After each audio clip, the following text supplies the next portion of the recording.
大丈夫かね。寒い。そう、何も来てないけど。あ、持ってきた。待って。赤。待って。これ二重になってるからね。長板持ってこない。で、これでいけるか。あ、来たかな。あ、来た。あ、聞こえる。バッチリ聞こえる。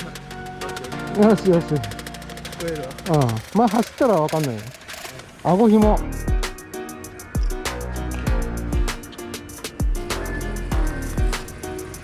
いやー、いけるかな。俺ドキドキだな。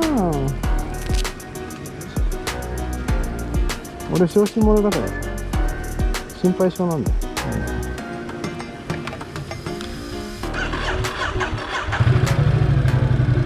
俺乗れる？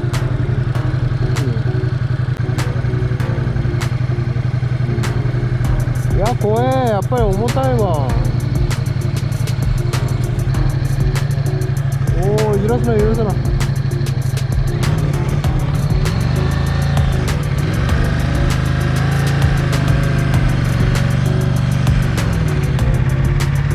んげえ重たい。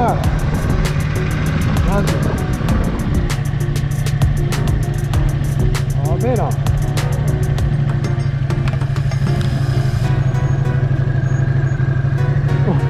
足ベタつきするわ、お前が乗ってるからね。これで170キロ一応宿は取ったよ言って。で